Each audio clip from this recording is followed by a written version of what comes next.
Halo Bapak Ibu dan saudara-saudara kekasih Kristus. Salam sejahtera.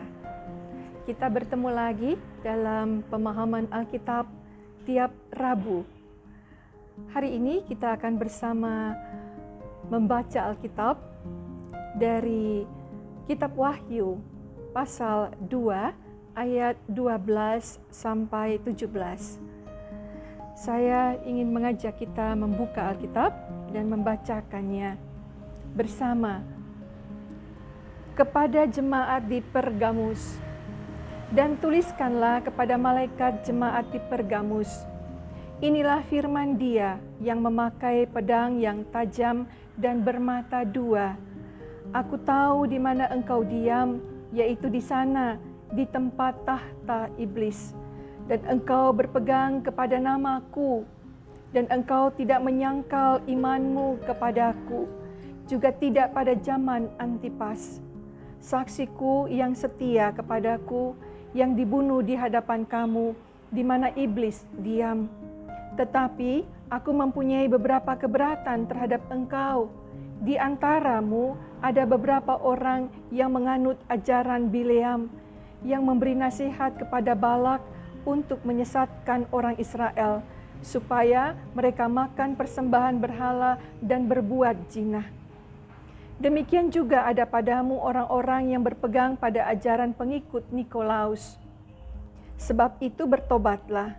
Jika tidak demikian, aku akan segera datang kepadamu, dan aku akan memerangi mereka dengan pedang yang di mulutku ini. Siapa bertelinga, hendaklah ia mendengarkan apa yang dikatakan Roh kepada jemaat-jemaat. Barang siapa menang, kepadanya akan kuberikan mana yang tersembunyi, dan aku akan mengaruniakan kepadanya batu putih yang di atasnya tertulis nama baru yang tidak diketahui oleh siapapun selain oleh yang menerimanya. Bapak, Ibu, dan saudara-saudara kekasih Kristus, mari kita mengenal kota Pergamus.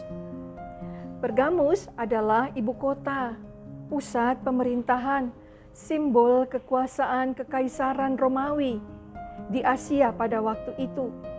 Pergamus terkenal karena memiliki perpustakaan terbesar kedua di dunia. Kota studi, kota budaya, pusat agama. Ada dua tempat keramat yang sangat terkenal sampai ke manca negara. Satu, kuil pemujaan Zeus, dewa tertinggi dan termulia orang Gerika. Dua adalah kuil pemujaan Asklepios, sang dewa penyembuh yang maha sakti. Setiap tahun berduyung-duyung orang dari berbagai penjuru dunia berziarah ke dua kuil itu, pusat penyembahan berhala.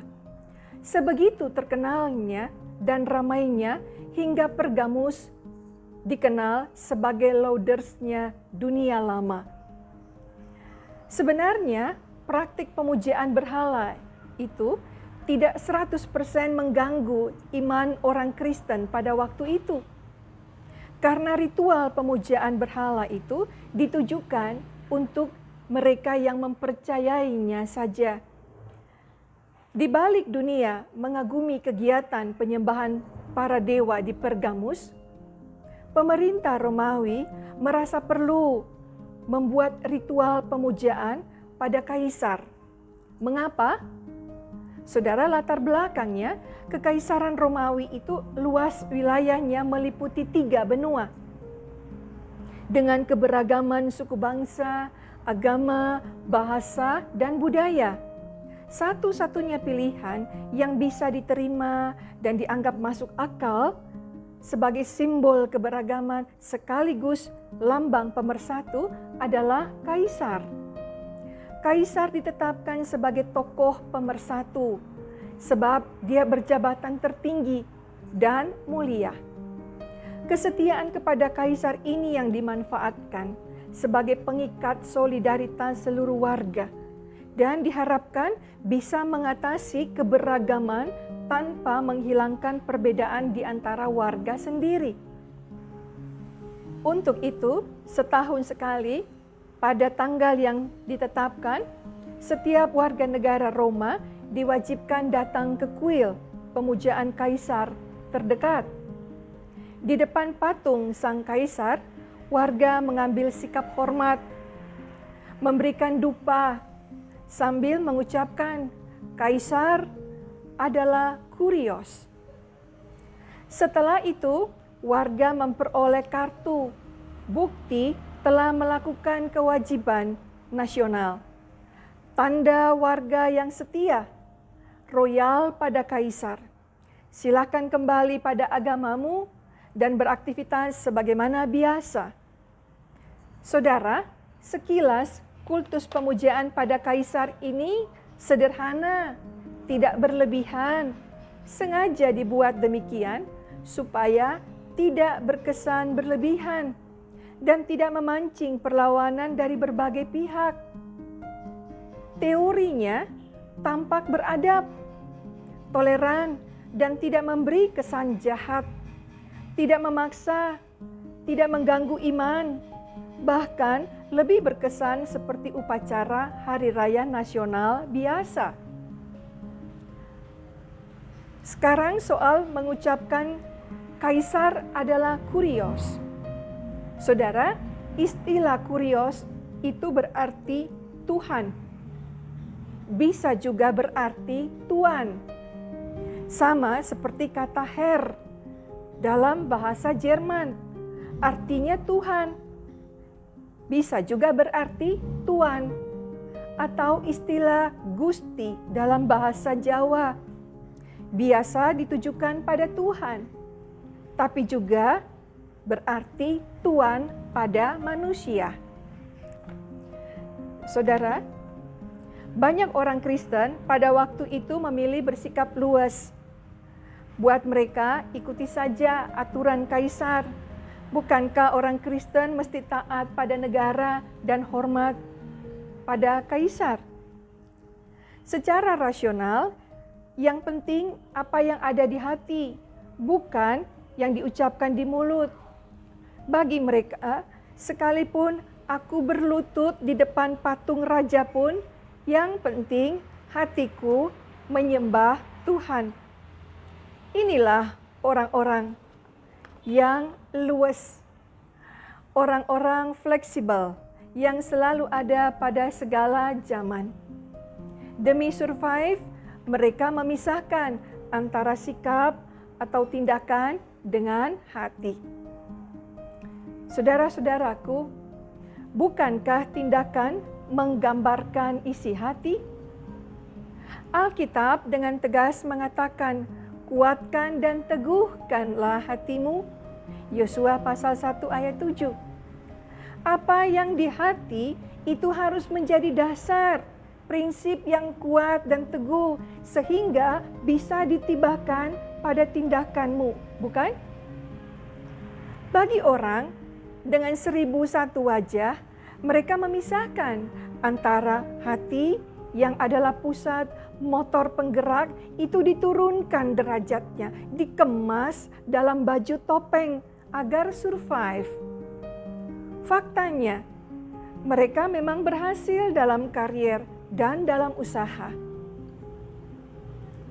Yang kita tidak tahu apakah hati mereka diliputi damai sejahtera atau tidak. Saudara, bertopeng berarti melakukan sesuatu untuk menutupi maksud yang sebenarnya. Atau menyaru, berkedok. Atau tidak asli, pura-pura, tidak yang sebenarnya. Orang bertopeng selalu berlomba-lomba dan sibuk memodifikasi topengnya supaya terlihat persis seperti wajah aslinya. Dengan sedikit usaha memunculkan dan memupuk keaslian pribadinya karena sudah aman. Ada juga usaha mengangkat diri dan mau menunjukkan tindakan yang terbaik dan alim. Tapi yang keluar adalah gambaran bertopeng lagi. Karena sudah kecanduan dan sudah menyatu dirinya dengan topeng itu. Mereka tahu bertopeng itu salah, tapi baginya itu biasa dan lumrah karena keadaan menuntut demikian. Saudara-saudaraku, di sisi lain ada orang-orang yang sering disebut radikal, ekstrim, kaku, intoleran, keras kepala. Mereka ini menghormati kaisar dengan sepenuh dan setulus hati, tetapi dengan tegas menolak menyebut kaisar kurios. Bukan karena mereka tidak tahu bahwa kurios juga bisa berarti tuan. Mereka tahu betul itu. Namun begitu, mereka tidak bisa dan tidak mau menipu diri dengan mencari pembenaran. Baginya, bukan keadaan yang mengendalikan mereka. Merekalah yang mengendalikan kondisi. Buat mereka, hanya Yesus saja yang layak disebut kurios. Tidak ada yang lain dan tidak bisa yang lain. Atas sikap ini, mereka tahu betul konsekuensi terburuk yang akan mereka pikul. Tubuh mereka robek-robek akibat taring binatang buas, tercabik-cabik akibat cakaran maut, atau cambukan sadis yang diterima. Dan cara-cara yang luar biasa biadabnya. Penganiayaan yang kejam itu sudah mendatangkan banyak kematian. Masuk akal bila Tuhan menyebut Pergamus adalah tempat iblis bertahta. Saudara, kita juga sering berhadapan dengan banyak orang bertopeng. Terkadang kita pun diselimuti kemunafikan. Misalnya, melakukan kebaikan untuk mendapat pujian atau pengakuan. Melakukan pelayanan karena ada maksud dan tujuan tertentu. Tidak berani mengutarakan atau mengucapkan kebenaran, atau hal-hal sensitif disembunyikan demi cari aman. Dalam kondisi dunia yang tidak menentu seperti sekarang ini, seringkali kita menghadapi kesulitan untuk menunjukkan sepenuhnya identitas kita sebagai pengikut Kristus. Namun, Tuhan menginginkan kita menjadi contoh, yaitu garam dan terang dunia. Dunia ini membusuk, memerlukan garam untuk mencegahnya. Sebagai garam, anak-anak Tuhan harus berfungsi mencegah kebusukan dan kebobrokan yang semakin merajalela. Dunia gelap, namun anak-anak Tuhan terang. Terang berarti jujur, tulus, terbuka, memiliki prinsip, punya integritas, berpegang pada Kristus, sehingga mampu membedakan, sehingga kita mampu menyuarakan. Jika ya, katakan ya. Jika tidak, katakan tidak. Amin. Bapak, Ibu, dan Saudara, mari kita bersama menaikkan doa syafaat. Bapa di dalam surga, terima kasih. Tuhan terus hadir di tengah-tengah kami, memberikan kami semua kekuatan. Kami mau mendukung dalam doa bagi pemerintah kami. Tuhan, berikan kekuatan iman, berikan hati yang teguh, sehingga mereka mampu memimpin negeri kami ini. Secara khusus, di tengah-tengah situasi pandemik ini, sehingga masalah kesehatan, masalah ekonomi, masalah keamanan, situasi kehidupan bersama boleh terus semua berjalan dengan baik. Mampukan kami anggota masyarakat untuk boleh mempercayai pemerintah, mau terlibat bekerja sama, mau berusaha memutuskan mata rantai penyebaran pandemik ini dengan mengikuti protokol pemerintah, membatasi keberadaannya di tengah orang banyak, dan melakukan semua kegiatan lebih banyak berada di rumah. Bersama kami berdoa untuk saudara-saudara kami yang tengah dirawat di rumah sakit. Tuhan, berilah mereka kekuatan, berilah mereka semangat, hadirkanlah pemulihan di tengah-tengah upaya mereka. Bapa, kami juga mau berdoa bagi anggota jemaat, simpatisan yang sakit, baik itu dirawat di rumah maupun di rumah sakit. Pertolongan Tuhan adalah kekuatan mereka. Hadirlah ya Bapa di dalam hati, di dalam semua upaya mereka.